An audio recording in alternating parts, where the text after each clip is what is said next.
Olá, bem-vindos ao canal Explica Tuga. O meu nome é Rui Santos e mando um forte abraço a cada um de vocês. Neste vídeo vamos abordar o teorema fundamental do cálculo e a sua aplicação na resolução da derivada de um integral. Antes que faça tarde, vamos começar a trabalhar. Temos então de calcular a derivada de um integral cujos limites de integração são funções. Mas, antes de mais, vamos olhar aqui para este integral em separado. Esta função g, definida desta forma, é a função que nós queremos derivar. Ou seja, temos aqui não mais do que a derivada em ordem a x de g de x. Vamos dar um exemplo aqui só para verem como é que isto funciona. Vamos imaginar quanto é que é o g de π sobre 6. Então temos que substituir o x por π sobre 6. Fica seno de π sobre 6. Aqui fica tangente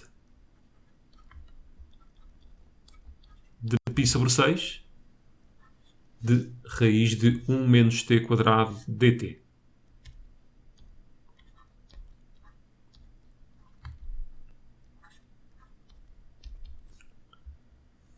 Vamos continuar. Seno de π sobre 6, seno de 30 graus, é 1 meio. Tangente de 30 graus é raiz de 3 sobre 3 de raiz de 1 menos t quadrado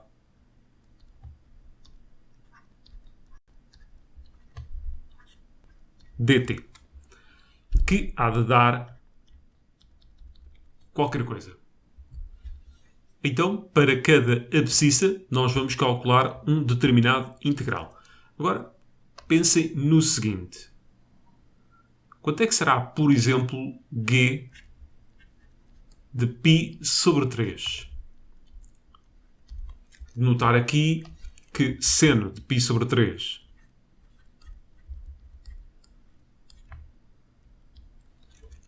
é raiz de 3 sobre 2 e tangente de π sobre 3 é raiz de 3. Agora teríamos de calcular aquele integral entre raiz de 3 sobre 2 e raiz de 3. Mas há um problema. Vamos olhar com detalhe para esta função que aqui está. Aqui eu vou chamar f de t, que é raiz de 1 menos t quadrado. Qual é o domínio desta função? Bem, o domínio desta função são os valores de t pertencentes a r. Como temos ali uma raiz, temos que garantir que 1 menos t quadrado seja maior ou igual que 0. 1 menos t quadrado é a equação de uma parábola com concavidade voltada para baixo, vem ali por aquele sinal, que se anula em menos 1 e 1. Nós estamos interessados naquela zona. Então, o nosso domínio é de menos 1 a 1. Aliás, a nossa função f de t, só por aqui o eixo das abscissas, é uma semicircunferência que se encontra definida apenas entre menos 1 e 1. Logo, só faz sentido pensar em limites de integração que estejam neste intervalo, que não é o caso. Agora, vamos pensar no domínio da função g. No que respeita ao seno, ele garante-me sempre valores entre menos 1 e 1. É o seu contradomínio. Já a função tangente é outra história.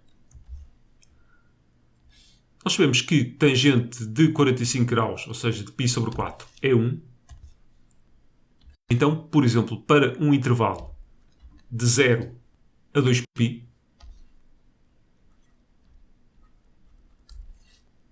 nós temos aqui π sobre 4, 3π sobre 4, 5π sobre 4, 7π sobre 4. A tangente tanto de 3π sobre 4 como de 7π sobre 4 é menos 1. Então, nós estamos interessados nesta região. Mas lembrar agora que a tangente é uma função periódica e isto é só o exemplo do domínio entre 0 e 2π. Então, o domínio da função g no intervalo entre 0 e 2π seria de 0 a π sobre 4, depois de 3π sobre 4 a 5π sobre 4,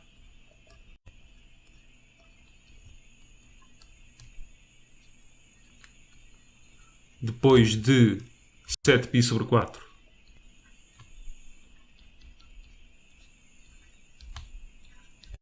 a 2π e por aí fora. Para termos o resto do domínio, bastaria somar 2kπ aos extremos de cada um destes intervalos. Voltando ao nosso exercício em concreto. Como é que se resolve este integral? Bem, atendendo ao teorema fundamental do cálculo e chamando mais uma vez esta função de f de t, aquilo que eu teria de fazer era calcular f maiúsculo de t, ou seja, primitiva de f de t, entre seno de x e tangente de x. Ou seja, continuando aqui em baixo, f de tangente de x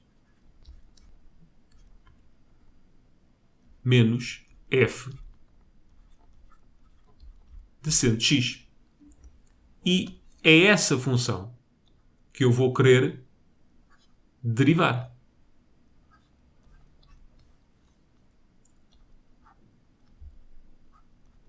F de tangente de x menos f de seno de x. Derivada da diferença é a diferença das derivadas, por isso continuemos aqui em baixo. Vamos ficar com f de tangente de x linha menos f seno de x linha. E agora é só atendermos aqui à derivada da função composta. Como ela é calculada, temos que fazer primeiro a derivada da tangente. Derivada da tangente é o quadrado da secante. Secante é 1 sobre o cosseno de x, logo o quadrado disso é 1 sobre o cosseno ao quadrado de x, vezes f' de tangente de x, menos, derivada do seno é cosseno, e depois, mais uma vez, f' de seno de x. Agora, reparem numa coisa. F' de qualquer coisa não é mais do que f dessa mesma qualquer coisa, isto porque f maiúsculo é uma primitiva de f. Continuemos então, lembrando que isto não é mais do que f de tangente de x e isto não é mais do que f de seno de x. Vamos ficar com 1 sobre o cosseno ao quadrado.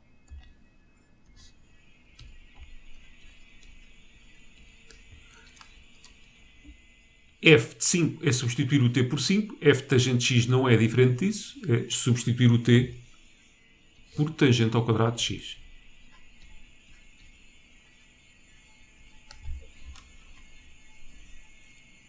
Menos cosseno de x. E aqui vai ficar raiz quadrada de 1 menos seno ao quadrado.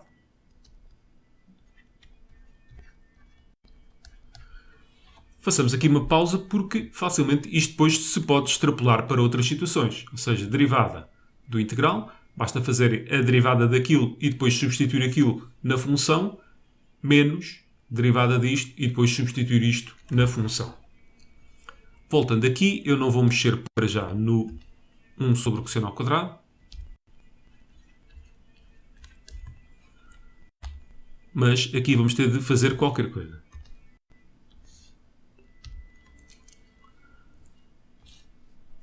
Tangente ao quadrado, lembrar que é seno ao quadrado sobre cosseno ao quadrado. Por isso, eu tenho 1 menos seno ao quadrado de x sobre cosseno ao quadrado de x. Pondo no mesmo denominador, vamos ficar com isto. Se separarem aqui, fica cosseno ao quadrado sobre cosseno ao quadrado, que dá 1, menos seno ao quadrado sobre cosseno ao quadrado, que dá a tangente ao quadrado. Menos cosseno de x, raiz de 1 menos seno ao quadrado, não é mais do que cosseno ao quadrado de x pela fórmula fundamental da trigonometria. Aqui vamos ficar com 1 sobre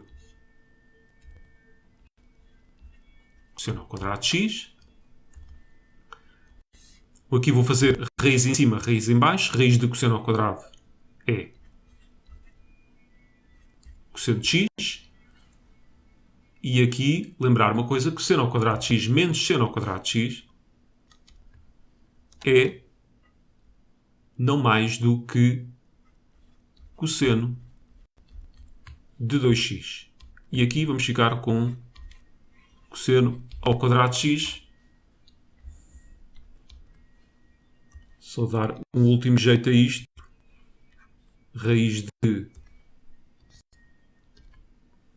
cosseno de 2x sobre cosseno ao cubo de x menos cosseno ao quadrado de x, e está prontinho. Quem não reparou deveria ter reparado que eu cometi um erro propositadamente. Lembrar aqui uma coisa: raiz quadrada de cosseno ao quadrado de x é módulo de cosseno de x e não cosseno de x. Então, na verdade, vai ficar aqui um módulo, e isto já não pode ser simplificado como um cosseno ao cubo. E aqui vou ter de me ver livre disto tudo e pôr que isto é cosseno de x vezes módulo de cosseno de x. Se bem se lembra do domínio, aquilo até seria verdade para esta metade direita que nós tínhamos, mas não seria verdade para a metade esquerda, onde o cosseno é negativo. Mas, agora, outra pergunta. Será que o domínio sobreviveu a isto tudo? Vamos começar aqui pela raiz. Se nós temos uma raiz, vamos ter de garantir que aquilo que está debaixo da raiz é positivo. Isso é verdade entre menos π sobre 2 e π sobre 2. Ou seja, esta metade direita. Quer dizer que o 2x terá de pertencer ao intervalo entre menos π sobre 2 e π sobre 2. Atendendo à periodicidade destas funções, temos que ter atenção que isto se repete de 2kπ em 2kπ, ou seja, somando 2kπ a cada um dos extremos do intervalo. Bem, mas nós queremos isto resolvido em ordem a x. Por isso fica menos π sobre 4 a π sobre 4. De repente parece que está a faltar a outra metade esquerda que nós tínhamos há pouco. Mas não, porque este período também teve de ser dividido por 2 e fica agora a ser um período de kπ. Por isso é exatamente aquilo que nós tínhamos há pouco, ou seja, o domínio sobreviveu a isto tudo que nós andámos a fazer. Só para verem que eu não estou a mentir, nós estamos aqui entre menos π sobre 4 e π sobre 4.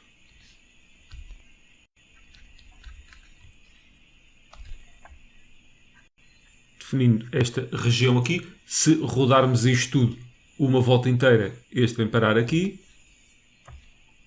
o outro vem parar aqui e acabamos de definir esta região tal e qual como tínhamos há pouco. Então, e aquele denominador que não pode ser zero? Bem, isso também fica garantido nesta região, porque o cosseno vai anular-se lá em cima e cá em baixo. Ainda que, e fica aqui a nota, há pouco nós estávamos a ver o domínio de uma função e aqui estamos a ver o domínio da função derivada. Não é minha intenção prolongar mais isto com outros exercícios, prefiro separar em vários vídeos. Sendo assim, da minha parte é tudo.